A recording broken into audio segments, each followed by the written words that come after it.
मेरा नाम ऋतुराज यादव है। मुझे ब्रेन टीबी हो गया था और उसके बाद फेफड़ा में छेद हो गया, बोल नहीं पाती थी और मेरा ये हाथ राइट और लेफ्ट वाला उठ नहीं पाता था, मैं चल नहीं पाती थी, कुछ खाना पीना भी नहीं खा पाती थी और मुझे ये भी याद नहीं रहता था कि मैंने अभी खाना खाया या नहीं खाया, मेरे मम्मी कौन है, पापा कौन है, मैं कौन हूँ, मेरा घर कहाँ है, मुझे कुछ याद नहीं रहता था।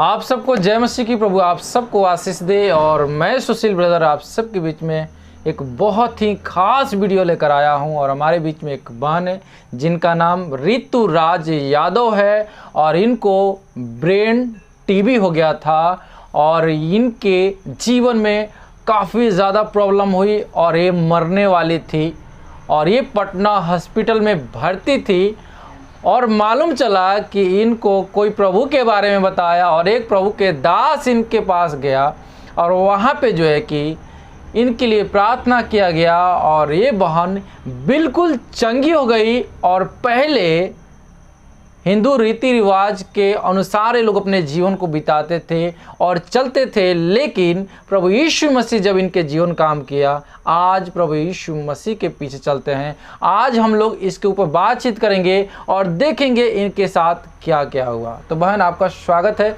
आप अपना नाम बताएं। सभी भाई बहन को जय मसीह की। मेरा नाम ऋतुराज यादव है जी। आप कहाँ के रहने वाली हैं? मैं मटिया की रहने वाली हूँ। जी। कहाँ पड़ता है ये जमुई में पड़ता है जी। जमुई जिला के लक्ष्मीपुर प्रखंड में पड़ता है। तो आप प्रभु को नहीं जानती थी, फिर आपका जीवन कैसा था? जब मैं प्रभु को नहीं जानती थी तो मुझे बहुत से दुष्ट आत्माएं मेरे अंदर थी और मैं बहुत प्रॉब्लम में थी। मेरी जीवन मतलब कि लग रहा था ऐसा कि मैं बहुत ज़्यादा परेशानी में हूँ और जब से मैंने प्रभु को जाना है तब से मेरे जीवन में बहुत सारे बदलाव आए हैं। तो कैसे आपको प्रभु के बारे में मालूम चला? मुझे जब मैं बीमार थी। क्या हुआ था? बीमारी आपको? बीमारी हमको मुझे ब्रेन टीबी हो गया था और उसके बाद फेफड़ा में छेद हो गया, बहुत प्रकार की बीमारियां हो गई थी। तो फिर हॉस्पिटल में दिखाया आप लोग? हॉस्पिटल में दिखाए? हाँ, मतलब पूरे बिहार के तीसरे नंबर पे वो हॉस्पिटल आता है। कौन सा हॉस्पिटल में आपको भर्ती किया गया? मैं पटना एम्स में भर्ती थी जी। तो फिर आपको कैसे प्रभु के बारे में आपको मालूम चला? हमारे कौन बताया? मतलब एक बगल के ही अंकल लगते हैं, वही मुझे उनके बारे में बताए थे। और क्या बताए थे? प्रभु यीशु मसीह पे अगर तुम विश्वास करोगी तो तुम्हारा जीवन में काफी ज्यादा बदलाव आएगा। पहले तो आप मानती नहीं थी? जी नहीं, आपका परिवार कोई व्यक्ति नहीं मानता? कोई भी नहीं मानता था। तो किस के अनुसार जो है कि आप लोग चलते थे पहले, जब आप लोग का जो प्रभु में नहीं आए थे उसके पहले जो क्या मतलब किस? सनातन धर्म। जी। पहले हिंदू धर्म के रीति रिवाज के अनुसार चलते थे, उन्हीं को सनातन जी जी कहा जाता है। तो जब आप प्रभु में, जब आपको कोई बगल वाला बताया कि प्रभु में आप आइए, तो उस समय क्या आपका हालात था? उस समय मेरा हालात तो मतलब जैसे कि जब मैं पटना एम्स में थी तो हमारे प्रभु के दास सत्यम पास्टर जी मेरे लिए प्रार्थना किए। उसके बस 10 या 15 मिनट के बाद मेरे शरीर में एनर्जी आया, ताकत आया, मैं तो मतलब चंगी हो गई। वो मतलब कहाँ रे पटना में जाके की घर? पटना में जाके, पटना एम्स में हमारे सत्यम पास्टर जी आए थे। मतलब यहाँ से मतलब जमुई से वहाँ गए थे? हाँ, जमुई में 2 हॉस्पिटल में जवाब दे दिया गया, लास्ट में सेंट्रल में लेके जाया गया, वहाँ भी जवाब दे दिया। क्या डॉक्टर क्या बोल रहा था? डॉक्टर बोला कि अब कोई उपाय नहीं है, अब आप इसको घर ले जा सकते हैं, मतलब नहीं बचेगी ऐसे? नहीं, फिजूल में खर्चा करने से कोई फायदा नहीं है, इस तरह का बोला गया। लेकिन फिर भी पापा लोग हार नहीं माने और उसके बाद जब पापा को मेरे पता चला कि मतलब प्रभु में बहुत आश्चर्यक्रम कार्य होता है, तो मेरे पापा ने बोला कि नहीं, मुझे प्रभु में ही रहना है। तो जब हमें पता चला प्रभु के बारे में तो हम प्रभु यीशु मसीह पे विश्वास किए हैं और उसके बाद उस समय से अभी तक मेरे जीवन में काफ़ी ज़्यादा बदलाव हुआ। जैसे कि बहुत सारी बीमारियां थी, मुझे बहुत सारी परेशानियां थी, तो वो सब अब तो ठीक है। और जब से मैंने प्रभु पे विश्वास किया तब से लेके आज तक मुझे कोई परेशानी नहीं। तो मतलब जब आपके लिए प्रार्थना किए सत्यम पास्टर जी तो आप चंगी हो गई?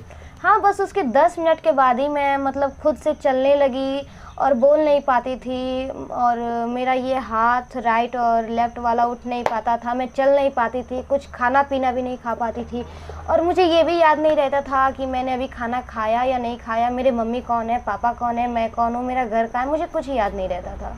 मतलब आप 10 मिनट में ही चंगी हो गई? बस 10 मिनट में, जैसे मेरे लिए प्रार्थना। और उसके बाद से कोई दवाई नहीं हुआ आपके लिए? नहीं, दवाई हुआ था, जैसे कि पटना में हुआ था ना, तो उसके कुछ दिन बाद ही हम लोग घर आ गए जी। वहाँ हॉस्पिटल से मतलब घर आ उस गए। प्रार्थना का प्रभाव आपके पर पड़ा, उसके आपका कंडीशन बदलने लगा ना? हाँ, डॉक्टर ने पहले बोला था कि अब इसको यहाँ 6 महीना रहना पड़ेगा, और उसके बाद हफ्ता ही इसका जांच होगा, और जांच होने के बाद इसको हर हफ्ता MRI करवाना पड़ेगा, और वो MRI 19,000 का था, तो हर हफ्ता तो करवाना पड़ता था, तो एक सुई पड़ता था 8,000 का हमको हर प्रतिदिन। तो जब पड़ता था तो सत्यम पास्टर जब मेरे लिए प्रार्थना किए, तो उसके 10 मिनट बाद मैं चलने लगी, बोलने लगी, खाने लगी, और मुझे सब कुछ पता चला कि हाँ, मेरे मम्मी कौन है, मेरे पापा कौन है, मैं कौन हूँ, और उसके बाद मैं भली चंगी हो गई जी। और तो आज बिल्कुल आप चंगी, और इसीलिए पूरा परिवार प्रभु यीशु मसीह को मानता है। हाँ, पूरा परिवार मानता है। तो बहुत बहुत धन्यवाद, प्रभु आपको आशीष दे। तो दोस्तों, आप लोगों ने देखा किस प्रकार से बहन जो है कि बता रही है कि इनको ब्रेन टीबी हुआ था और ये मरने पे थी, कई हॉस्पिटल इनको जो है कि जवाब दे दिया था, और काफ़ी लोग जो है कि इनके घर के परेशान हो गए थे, लेकिन इनको मालूम चला कि कोई तो है जो बचा सकता है, और जो है कि पास्टर जी के पास कॉल किया गया, और पास्टर जी जो जम्मू से जाकर वहाँ पे इस बहन के लिए प्रार्थना किए, और ये बहन जो है कि चंगी है आज, और उस ब्रेन टीबी से जो है कि आज़ाद हो गई है, हो गया, और आज आपके सामने एक गवाही दे रही है। आज बहुत सारे नौजवान लोग भी आज बीमार हैं, तो उन लोगों को आप क्या संदेश देना चाहेंगे? उन लोगों को मैं यही बोलना चाहती हूँ कि अंधेरी से निकलो और उजाले में आओ। जी।